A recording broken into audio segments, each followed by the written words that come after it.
Hey mensen, top dat jullie weer kijken. Welkom bij een nieuwe werkplaatsvlog.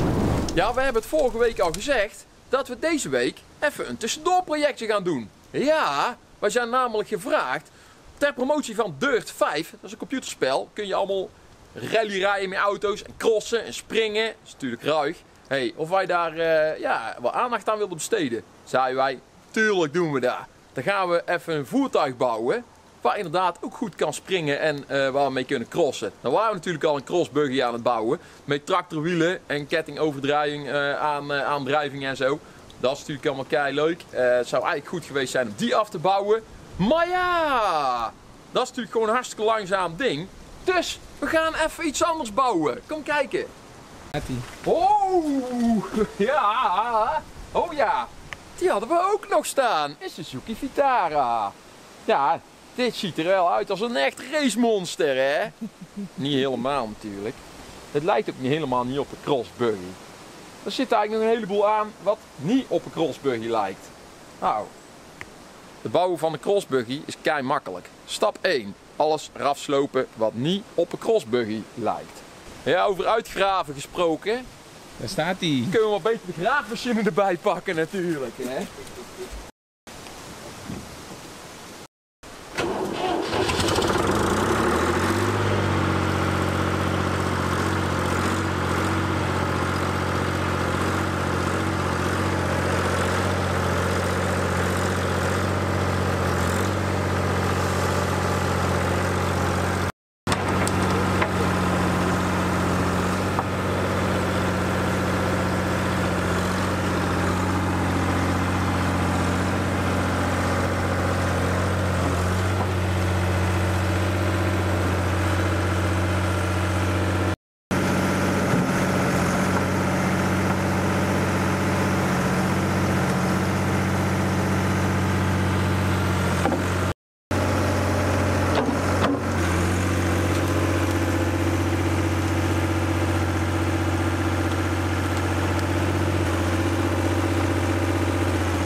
Schitterende occasie.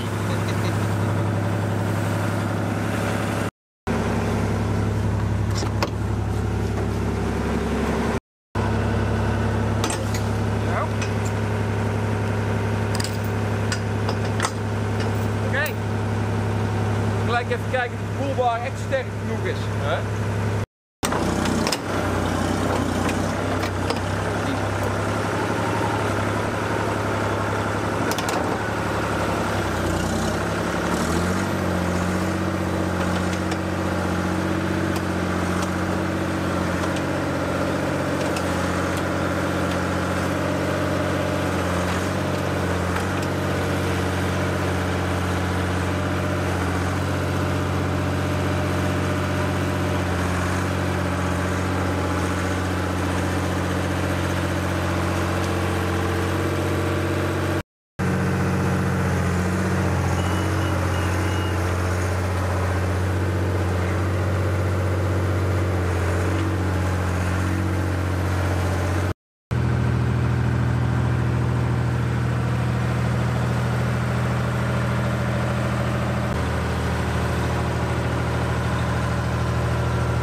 Hartstikke idee. Zo. Die hebben we dadelijk nog even nodig, denk ik. Ja. Dat betekent. Ja, het ziet er wel goed uit, hè? Dat is prachtig, toch? Zou je zo wel ruilen tegen jouw auto, of niet? Ik denk het wel, ja. Ja, dat denk ik ook. Deze achterkant. Die, Ja, dat staat is, me nog het meest aan, denk ik. dat is sportuitvoering. Dat is zo'n beetje een schuine achterkant. Ja, Dat is, voor de aerodynamica. Ja, Of, ik heb deze enigszins geboetseerd met de kraan natuurlijk, hè? Ah, dat maakt niet uit. Want al die rommel moet er toch af. Dat is alleen maar gewicht. Kijk, dit is natuurlijk van 1600 volgens mij.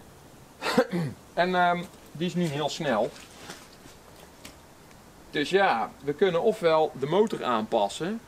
Of zoveel mogelijk rotzooi eraf halen, waardoor die lichter wordt. Dan wordt hij vanzelf ook sneller natuurlijk, hè. En dat is nog wel de goedkoopste oplossing. Dus laten we daar gewoon mee beginnen.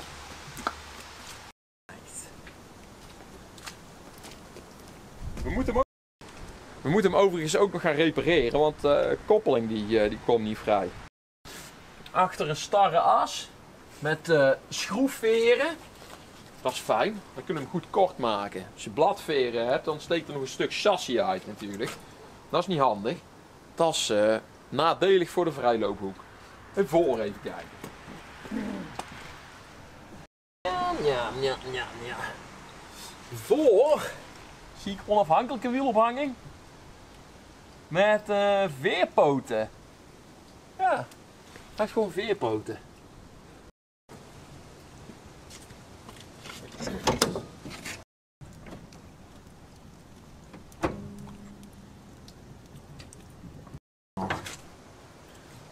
Oeh. Wat zien we hier zoal? De motor. Ja, en de motor die was ook niet helemaal 100 punten geloof ik. Die lagerde een beetje, meen ik. Maar daar komen we nog wel achter van de week. Dat heeft dus een zorg voor later. Het is ook niet zo'n spannende motor natuurlijk. Het is gewoon een 1600 benzine. Tenminste, ik denk dat het 1600 is. Nergens op. Land Rover Santana.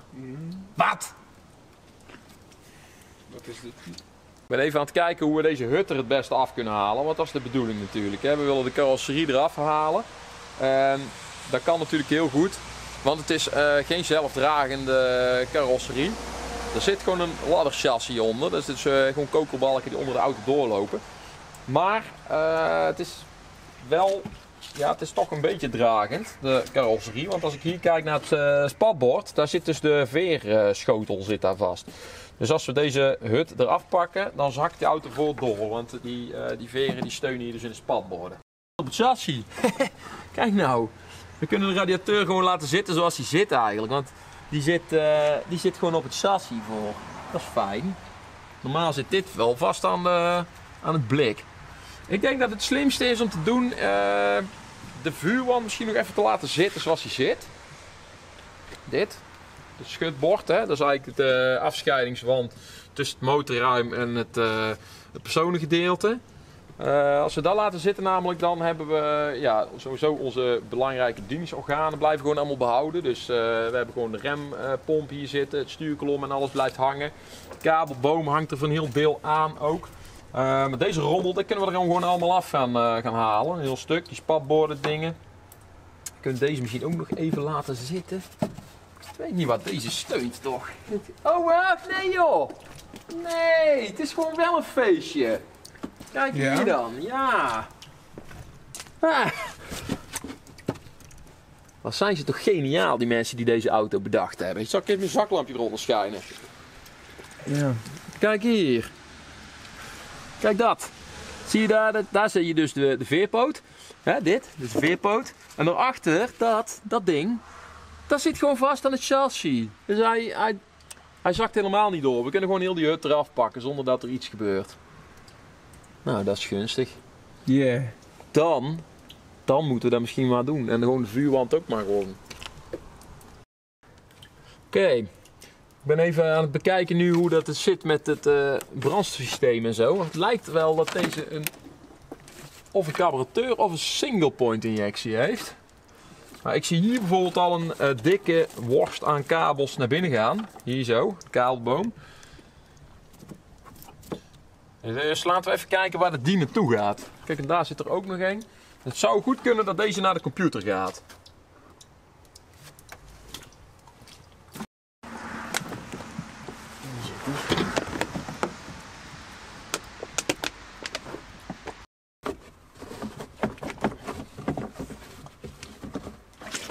Hoppa. Zo. Oh. Very nice.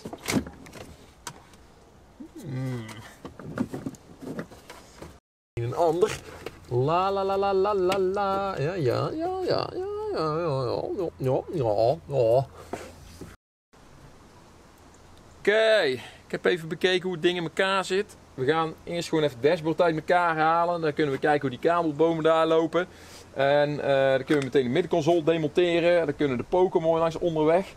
Ik denk dat we dan goed op weg zijn. Ja, ik zal eens even gauw een gereedschap bij gaan pakken.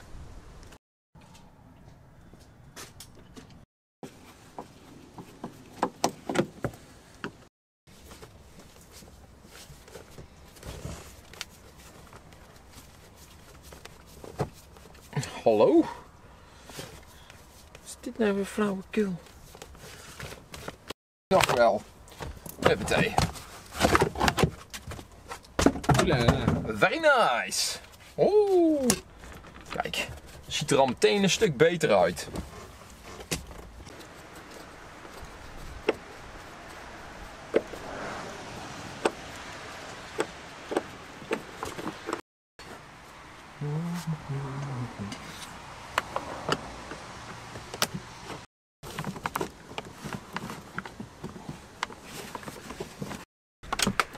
Hoppatee. Zo, kijk. Ja, die willen we straks misschien gewoon terug inzetten natuurlijk, hè.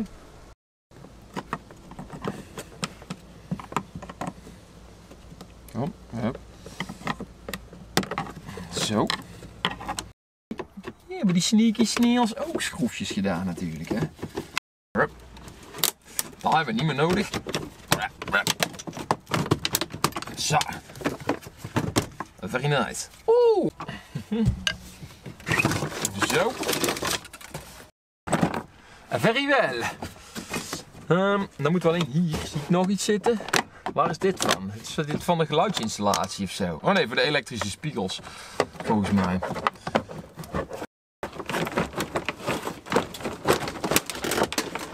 Ja. Looking good. Hier hebben wij even een slijptol bij nodig, zie ik wel. Het is altijd belangrijk om even te kijken wat er achter het stuk zit waar je gaat doorslijpen. Want hier bijvoorbeeld zat de hele dikke kabelboom achter tegenaan.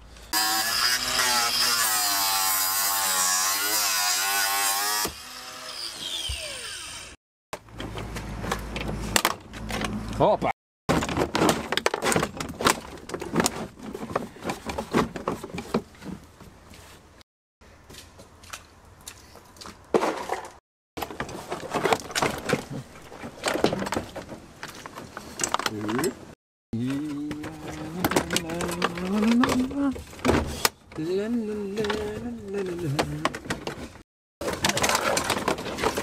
Zo.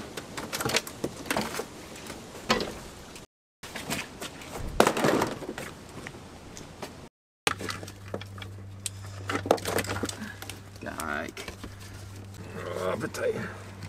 Dat hebben ze goed gedaan allemaal. Alles met stekkers gemaakt. Daar hou ik van. Laten we die componentjes even gewoon achter in die bak leggen hier.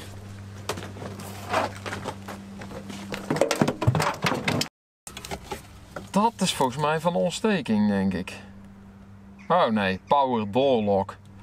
Dat is van de centrale vergrendeling.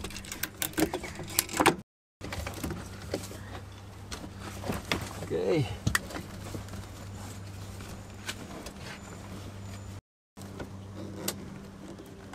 Zo. Kijk eens aan. Wat de grappenmakers. Is die kaalboom hier alleen naar binnen gelegd?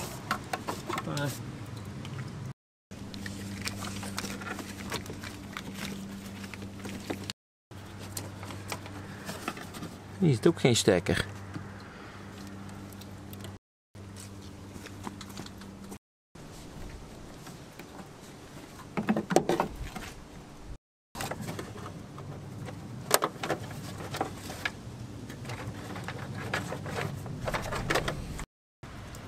Dit zijn belangrijke stekkertjes. Dat is van de ontsteking. Deze kabeltjes. Kijk hier, dit zit gewoon direct aan de accupolen. Dat is van die schakelaar die we net binnen zagen. Ik denk deze zo. Hier aan trek. Die schakelaar is voor die mistlichtjes daarvoor. Dat boeit echt helemaal niet.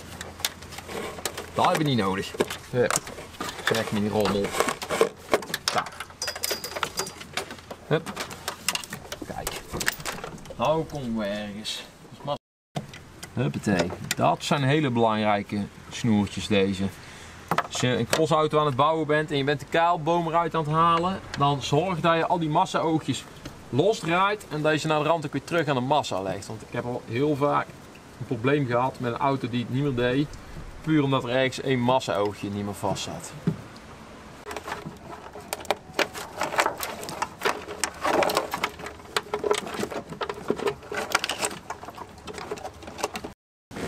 Ja. Zo. Kijk. Perfect, perfect, perfect. Oké.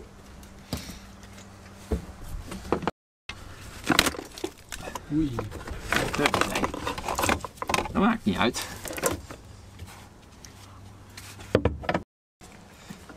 Dat begint erop te lijken.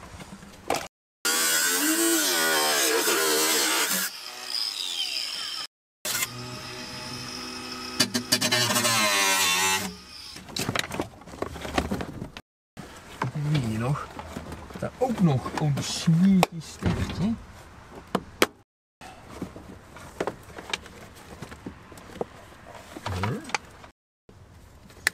Hop.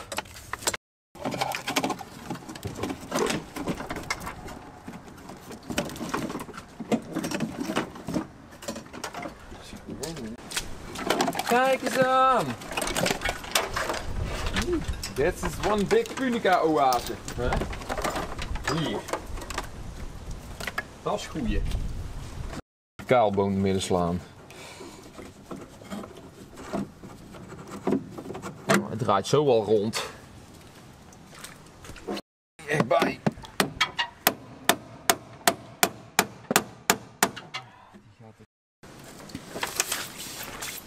Oh joh, hij vecht terug! Zo.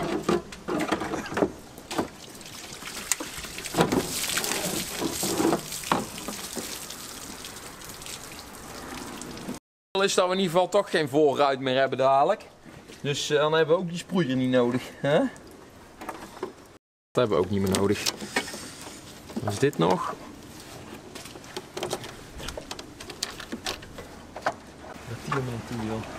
Oh, die ligt gewoon aan de massa hier. Dat is gewoon een massakabel. Knippen we ook gewoon af dan. Zo. Oké, nou dat is goed werk. Mooi, volgende stap.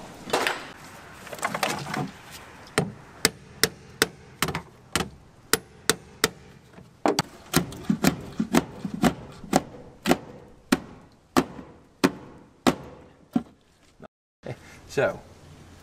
Mooi. Ja, die is enigszins belangrijk, dit onderdeel. Dat is de bobine. Zonder die rijdt hij niet meer.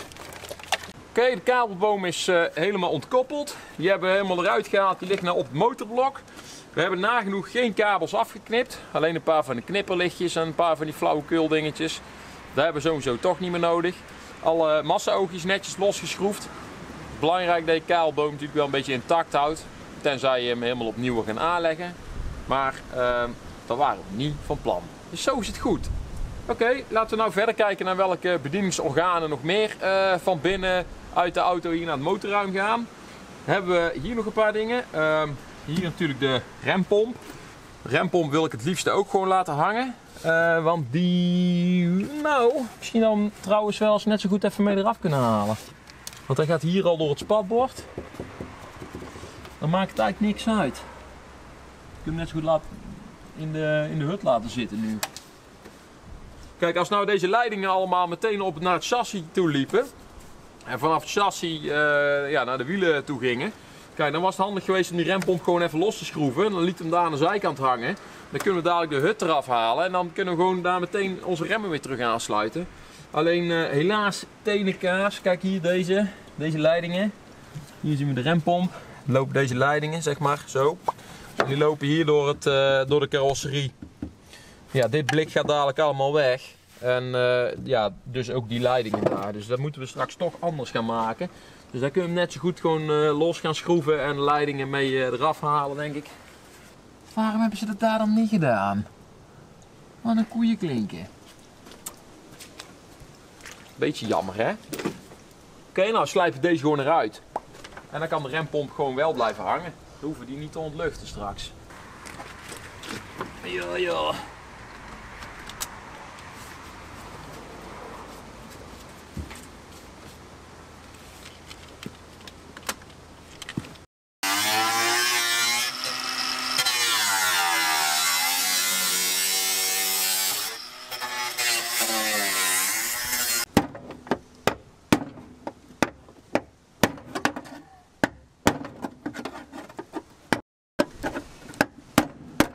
Hoppatee. Ja. Kijk, perfect. Dan kan hij mooi blijven hangen dadelijk. Hier. Dat is goed, hè? Rempomp eraf.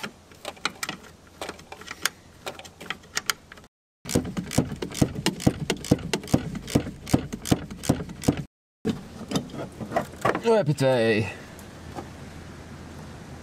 Daar is onze vloeistof gebleven, denk ik. Kijk, zie je dat? De rempomp is een beetje lek. Aha. Die lekt langs de manchet. Nou ja, dat maakt niet uit. Dan verbruikt hij een beetje vloeistof. Hij hoeft toch niet meer door de keuring. Remleidingen. We moeten daar even de remleidingen losmaken van de vuurwand. Dat je oudere auto kun je gewoon met je hand tussen het motorblok en zo gewoon leiding losschroeven. Hoppatee, dat is goed. Kijk, die leidingen die zakken al meteen naar beneden hier. Nou, deze nog.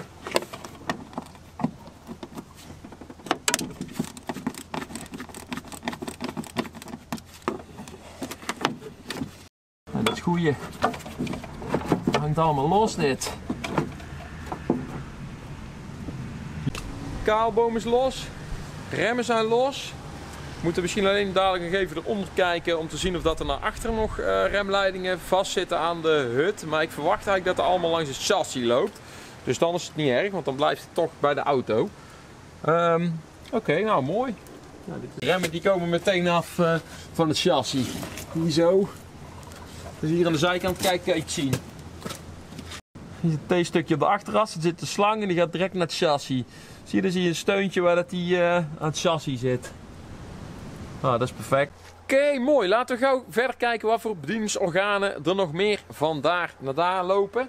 Sowieso stuurkolom, dus die gaan we ook even losmaken. Kijk, hier zo. Hier zit het stuurhuis. En dan gaan we gewoon even deze losdraaien. Kruiskoppelingetje. Zo.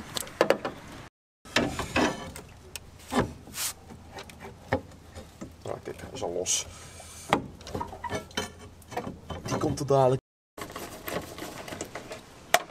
Zo. Los. Oké, mooi. Dat is goed. Dat is los. Hop. Zo. Onder. Hup.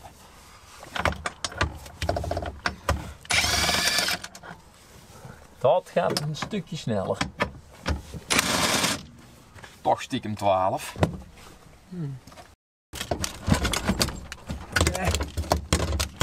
Kan hij er nou uit? Zo. En nu kant hij er wel af.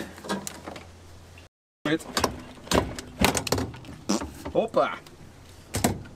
Oei. Deze. Hoppa. Kijk.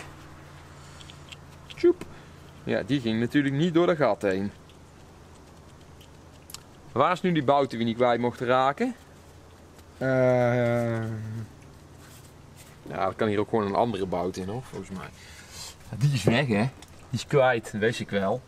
Ik denk, die bout is dadelijk kwijt. Die mogen we niet kwijtraken, dus die is dadelijk kwijt. Ik heb hem gevonden, jongen, die bout. Hier is hij. Sneaky bout. Was hij gauw weggekropen. Welke bedieningsorganen hebben we nog meer? Koppeling, ook losmaken. Hier zit hij, kijk deze. De kabel, koppelingskabeltje. Die allebei losdraaien.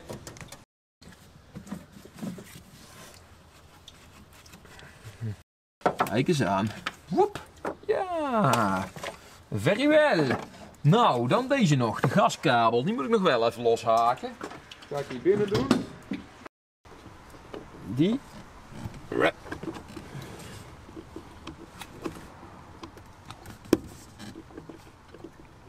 Chop. Mooi. Is ook los. De gaskabel, waar is die gebleven?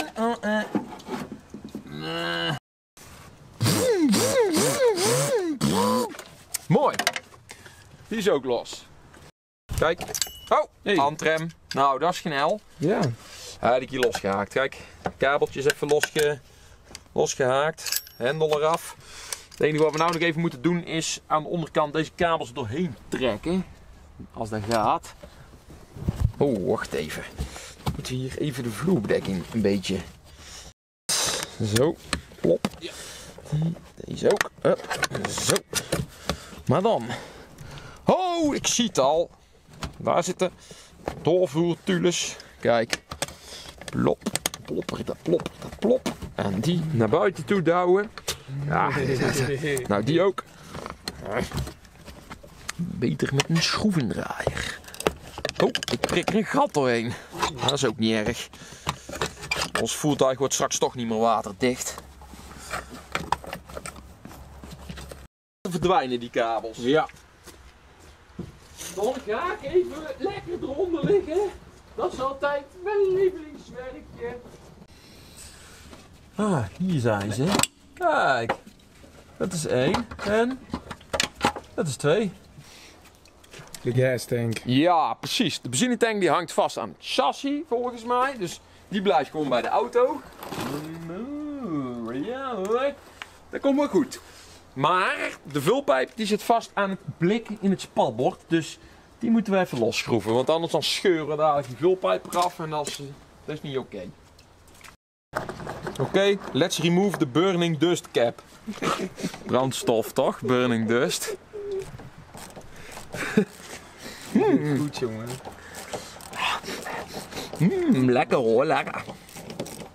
Zo. Jee. Plop, boutjes erin in de brandstoftank laten vallen. Oh nee. Dan gaat het sneller. Nou, die zat vast, jongen. Nee.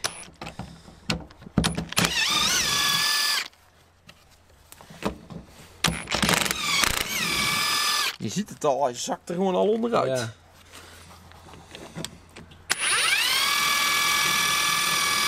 Ja, die wil niet. En volgens mij...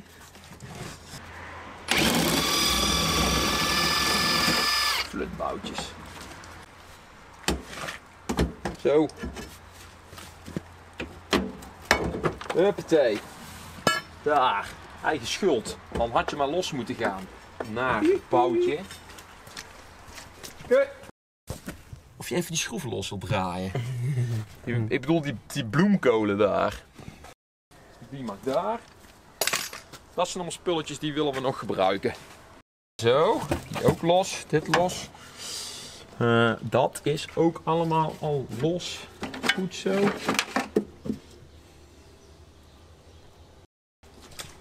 Deze nog. De kachelslangen. Die moet ook los. Ja.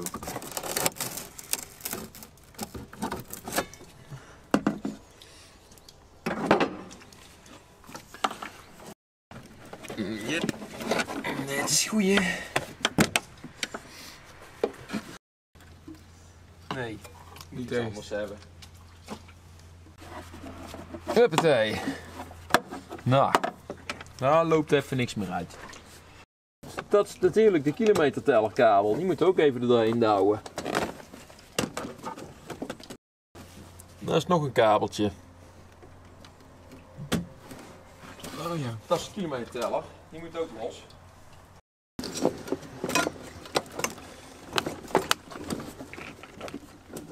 Ja. Ja. Ja hoor.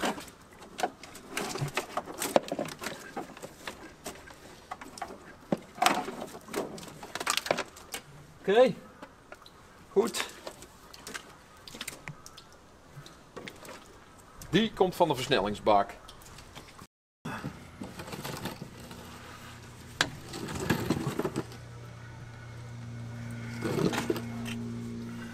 Eigenlijk een stuk omhoog moeten doen. Dan kan ik tenminste makkelijk ertussen. Nou, ik heb een beter idee.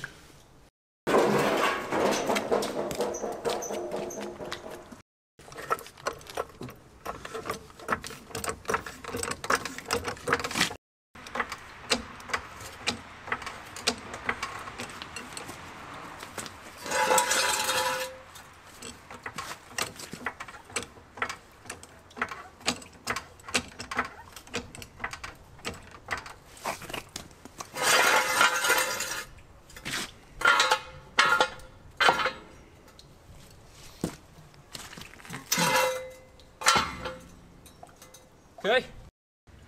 Ja, nou de hut losschroeven hè. Kijk hier. Daar zit hij mee vast.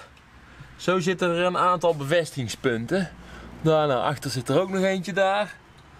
En dan zit waarschijnlijk hiervoor ook nog iets. Oh ja, hier, ik zie hem al. Die moet wel langs boven doen, denk ik.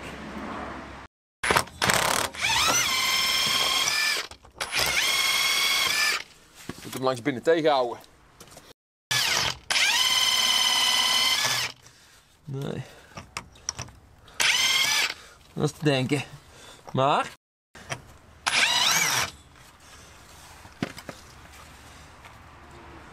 Hij draait natuurlijk mee. Een beetje op spanning houden.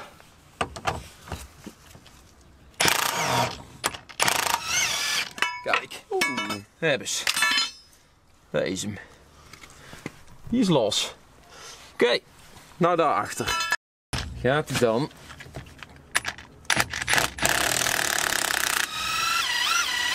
Zelfde verhaal natuurlijk. Die gaat gewoon meteen meedraaien.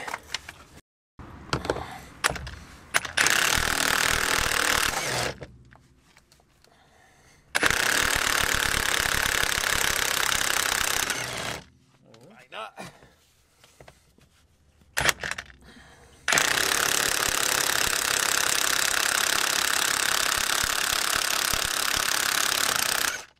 Nou, komen. Hier.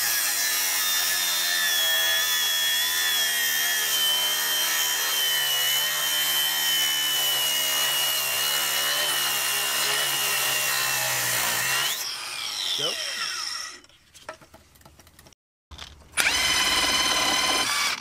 Dat wil hij niet. Kijk.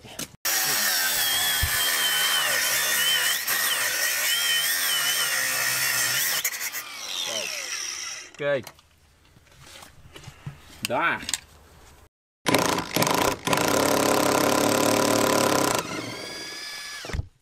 Mooi. Ik zag hier ook al beweging in komen gewoon.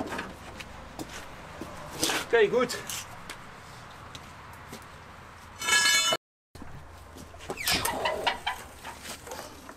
Hoppatee. Andere.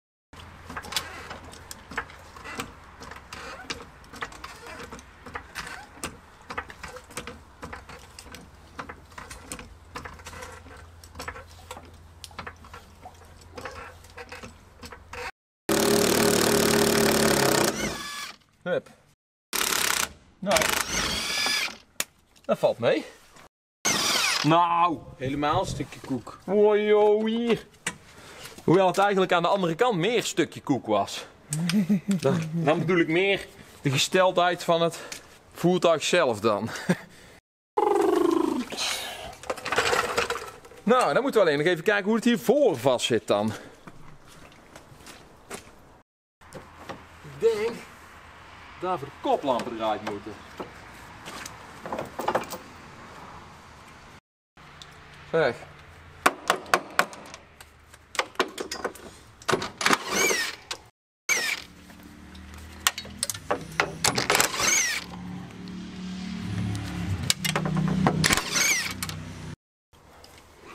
Maar waar zit die dan? Ik wil nog niet los. Dat zit nog wel enigszins vast ergens hoor.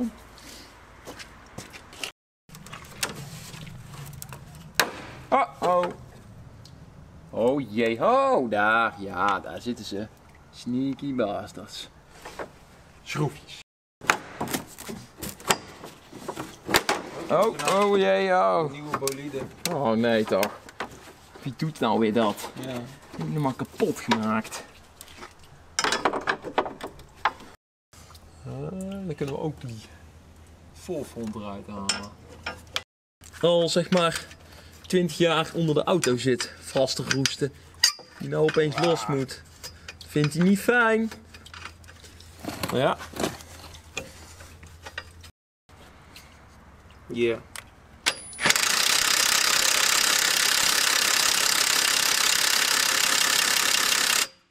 Ik ben blij dat we dat niet met de hand zijn gaan doen. Hij komt gewoon keurig niet los, zeg maar. Een poepding.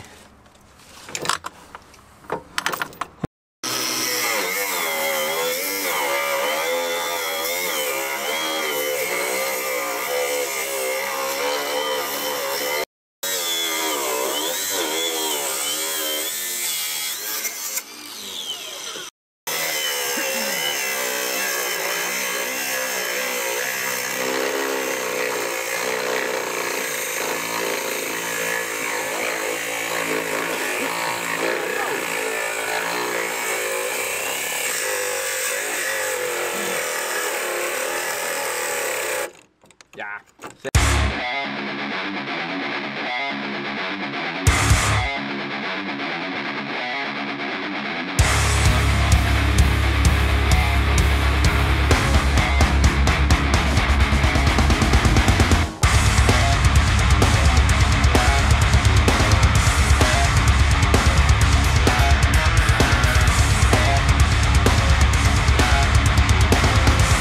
Nou.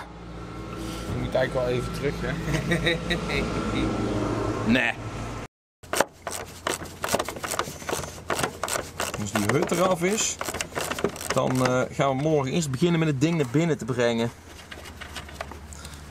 Dan staan we niet in het donker te prullen. Ja. Zo. Nou, die ene die krijgen we dus niet los, maar ja, zo dan maar, hè. Huppatee. Ja, nou, dan moet hij me niet zo bij de hand doen. Daar zit onze bout volgens mij.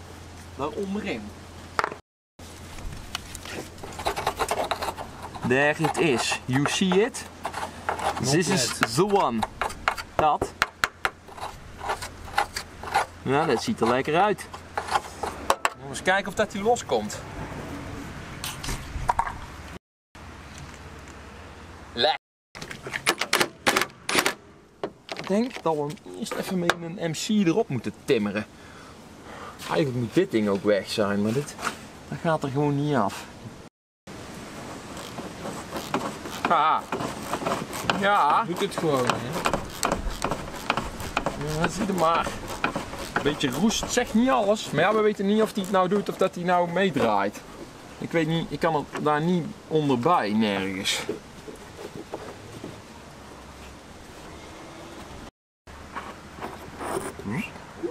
Zo. Best wel een groot ding. Ja, die zit daar door een rubber heen ook, hè. Dan weet je wat Erik zou zeggen, hè? Houd. Kijk, ik heb hier zeg maar de speciale Vitara koplamplepel. En Oké. die past daar precies in. Dit is echt super handig voor als mensen nou een gitaar hebben. Kijk, zo. Hoppatee. Zie je? Kijk, zo is dat echt. Zie je? Het gaat een stuk sneller. Oh, kijk hier joh. Daar komt iets te veel. Ik zie daar een boutje zitten, ja? Zie jij hem ook daar? Daar is hij. Ja, ja. Nou, dit is... Oeh. Oké. Als het goed is hij nou eigenlijk zo'n soort van los. Oké. Gewoon hier maar ergens schrikken dan, denk ik. Kijken wat er gebeurt.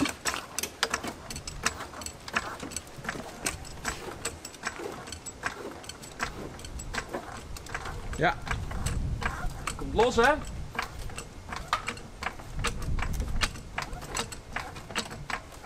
Kijk. Nou, dit is goed, hè? Kijk daar, zie je? Hij komt overal los van het chassis. Kijk, dat zijn die bouten die we net losgedraaid hebben. Er zit nog een rubber tussen, hè? Daar hangen nog wat kabeltjes van de achterlichten. Die knippen. Of even morgen loskoppelen. Het is, dat hangt een beetje af van hoe goede zin dat we dan hebben. Maar dit ziet er goed uit. Deze zal volgens mij niet los hoeven schroeven, zeg maar. Die draait niet voor niks mee. Nee. Stel je voor, als je zeg maar nooit naar de keuring hoefde met je auto en je zou gewoon zo rond blijven rijden. Op een gegeven moment een keer in een bocht valt gewoon heel die hut eraf. Lig je daar in je hondenhok op zijn kant. Zie dat? Dat is mooi. Dus als jij nou ook van je Vitara een buggy wil maken en je bent gewoon die steun aan het losschroeven en je hebt er een die meedraait, dat is fijn, dan ben je snel klaar. Dan hoef je hem gewoon niet los te draaien, want dan is hij waarschijnlijk toch er al afgerot. That's great success. Ah! Dat is de tule, de doorvoertule die we kwijt waren. Die moet daar. Kijk. Plop. Zo. Ja. Zo. Laten we dat aan de andere kant ook gelijk even doen dan.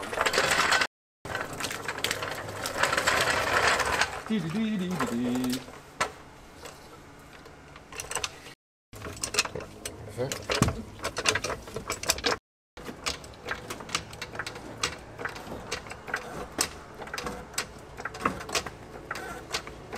Ja, zo wordt het een ruige, hoge Vitara, hè? Het is best makkelijk om een bodylift te doen bij zo'n ding, trouwens. Echt? Oh. Een steen doormidden. Stop nou voor kletsen. Geknapt. Ja.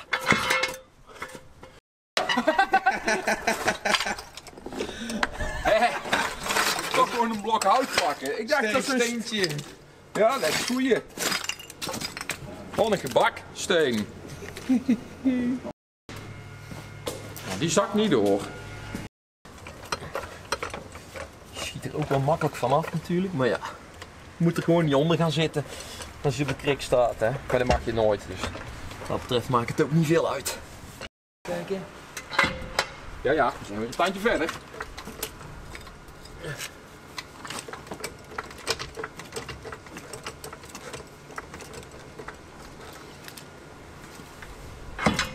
Weer een tandje verder. Er ligt een stuk steen ertussen, joh.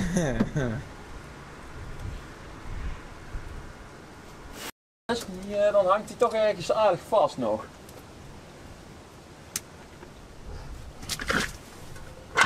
Nog een tandje hoger? Oké, dan kun je hem laten zakken. Oké. Dorpel.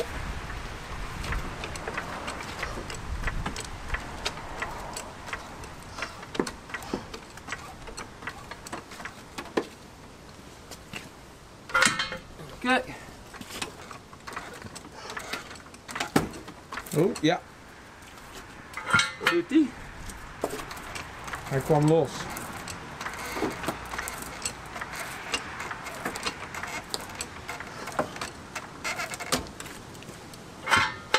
Oké. Zie je daar? Dat is ons remleidingje. Zie je, die zat daar. En als we hem nou niet hadden losgemaakt, dan hadden we nou onze remslang op trekkracht getest. Nou, goed gelukt. Nou, mooi. Nou, dan kunnen we morgen helemaal eraf hijsen. Even goed opletten inderdaad dat we hier onze radiateur niet kapot maken natuurlijk. Hè. Dat is natuurlijk een heel kwetsbaar ding. Maar ik heb ook geen zin om hem te verwijderen, dus we laten hem gewoon lekker staan zoals hij nou staat. En dan denk ik dat dat goed moet komen. Ja. Ziet er goed uit dit, hè? De hut is bijna los. We kunnen morgen eraf tillen. En dan kunnen we eens zien wat voor startpunt we hebben, hè, voor ons buggy cross project voor Dirt 5. Ja, vet. Hey, maar het is ondertussen eind van deze video en deze werkdag. Dus laten we gelijk even de comments gaan doen, hè. Ik pak ze er meteen bij. Hop. Even kijken. Allereerst hebben we natuurlijk de comments van vlog nummer 369. Ruud van Schijndel, die zegt: valt mij op dat als jullie de straalkast open doen, dat er nog een berg stof uitkomt, terwijl je toch een afzuiger hebt. Heb nog even de vlog bekeken van de dag dat die nieuw kwam. Die kast moet juist niet vacuüm trekken. Haal de dop er maar eens uit aan de achterkant. En ga, ja, maar er zit geen dop in. Dat deed je inderdaad, ik deed mijn hand erop en toen werd hij in één keer, trok hij vacuüm. Maar er zit een opening, zeg maar, er zit geen dop. Hier, haal de dop er maar eens uit aan de achterkant en ga dan nog maar stralen. De afzuiger krijgt het een stuk gemakkelijker. Die trekt nu de boel vacuüm en heb je geen circulatie binnen om het stof af te voeren. Probeer maar eens met een gewone stofzuiger een geboord gat in het beton leeg te slobberen, dat gaat niet. Dit doe je nu ook met je straalkast. Bij die van mij is die dop er ook uit. Stof komt dan niet naar buiten. Als ik twijfel of mijn stofzuiger goed werkt, houd ik even mijn hand op het gat en laat hem vacuüm zuigen. Als de handschoenen dan niet bewegen, is het filter vol. Nee, klopt. Er zit achterin een gat en ik hield daar mijn hand op en toen ging inderdaad die handschoen helemaal bol. Maar de gat is gewoon open. Er is ook geen dop bij of zo. Dat is een behoorlijk groot gat. Dus ja, ik weet ook niet waarom het dan zo heftig stoft. Ik denk gewoon dat we het te snel open doen. Dan moet ik gewoon even langer de stof eruit moeten laten zuigen. Het is best een grote kast natuurlijk, hè? Dus er kan ook wel veel stof in hangen. Als je een kleiner kastje hebt, dan zal die waarschijnlijk dat stof sneller eruit zuigen natuurlijk. Want ja, dan heeft hij veel minder liters volume dat hij weg moet zuigen voordat hij al het stof meegepakt heeft. Ik denk dat het dat een beetje is, want er zit inderdaad gewoon een opening. Fred de Keizer. Tom, echt super dik gedaan, dat stukje waar Dirk aan het hout hakken is. 100 punten. Thanks, dankjewel. Ja, mooi. Leuk was dat, hè? Tom, voor degenen die klagen als er gekletst wordt tijdens het werk. Ik vraag me af of je zelf ook de hele dag je mond houdt op je werk. Waarschijnlijk niet, dus zeur niet zo. En wees blij met de gratis content die elke dag weer voor ons klaar staat. En geniet gewoon van de video. Je kan prima stukjes skippen die je saai vindt. Wees blij dat er een video is, ongeacht hoe lang de video is en hoeveel er gekletst wordt. Zo, ja, nou, kijk, dat is mooi. Ja, dat hadden we inderdaad gezegd, hè, wat betreft de klets en de werkverhouding. We hebben soms behoorlijk eentonig werk en ja, dan heeft het geen zin om een uur lang hetzelfde te filmen. Ja, dan hebben we automatisch een kortere vlog. We kletsen nog steeds evenveel, dus ja, dat blijft er dan wel in. Dus dan is de verhouding klets en werken een beetje uit verhouding. Het lijkt net alsof er veel gekletst wordt, maar dat valt eigenlijk wel mee. Er wordt over het algemeen het meest gewerkt. Maar ja, dat hebben we niet allemaal op beeld. Oké, dan nog. We hadden de postvlog natuurlijk. Hè. Postvlog 63. Gerard Smit. Gewoon houden. Die kromme naald gebruikt om de hamer vast te zetten. Wordt gebruikt in de stofveerderij, vergeet hem eruit te halen. Ja, er zat inderdaad een kromme naald bij de links- en rechtshandige hamer. Toen zeiden we al, dat is om iets vast te stikken of te hechten of zo, ja. Oké, nou ja, top. Die naald hebben we in ieder geval netjes bewaard, dus die komt vast nog een keer van pas. Geert Assink. Beste Dirk. Hij is wel heel oud, hè? En bedankt. Nou, jonge knul, zal ik jou eens ongezouten vertellen wat ik daarop te zeggen heb? Je hebt gelijk. Oh. Ik heb die vele jaren gebruikt om ervaren te worden in autotechniek, mechanica, elektronica, metaal- en houtbewerking en procestechnieken. Lassen kan ik helaas nog niet zo goed als jij. Gelukkig kan ik wel weer erg goed slijpen. Zo, en nu jij weer. Ja. Dat is wel handig. Als je niet goed kan lassen, dat je dan wel goed kan slijpen. Dan kun je in ieder geval je verkeerde laswerk weer mooi afslijpen. Dan kan je het gewoon opnieuw proberen. En dan uiteindelijk kom je er wel. Het is vervelender als je en niet kan lassen en niet kan slijpen. Want dan las je alles begaaid in elkaar en kun je het ook niet meer uit elkaar slijpen. Dus gewoon veel doen, hè. Dan komt het wel goed. Pam SCH. Iedere timmerman weet waar die hamer voor is. Pak maar eens een handjevol spijkers. Dan zie je dat er spijkers bij zitten met de kop aan de andere kant. Zogenaamd plafond- en vloerspijkers. Dat dus. Ho, wat doe je nou? Gooi die spijker nou weg? Nee. Ja, maar bij deze zit de kop boven en de punt beneden. Ja, die zitten er ook tussen. Maar die moet je niet weggooien. Die moet je bewaren voor een plafond. Als je hem niet kent, zoek maar op. Rembo de Timmerman. Ja, die is grappig. Er zitten nog meer. En hoeveel verdien ik dan? 5 gulden. Maar er wordt later meer. Oh, dan kom ik wat later. Wat is dat nou weer? Ja, dat zijn goede grappen. Mooi. Hey, dat was het. Maar nu nog de English summary. Yes. This morning we started telling we are doing in-between project. It will cost about a week and is for the promotion of the new computer game Dirt 5. That is a game you can race cars off-road. That's my type of game, of course, with jumps and you can make your own stunt tracks and stuff like that. So we thought, for the promotion of this game, let's build an off-road car. Some kind of buggy, homemade machine, of course. Well, we were building already a buggy with the large tractor tires and the chain-driven introduction and stuff like that. But that's, of course, a little bit a slow vehicle. So that is not suitable for promoting this game. So therefore, we took this Suzuki Vitara.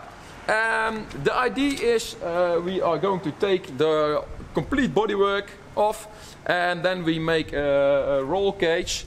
It's a very lightweight vehicle because it's only 1600 gasoline, of course. It's not very fast. So therefore it's a good idea to remove as much weight as possible to make it a bit quicker. And then let's see if we can jump with it and go off-road.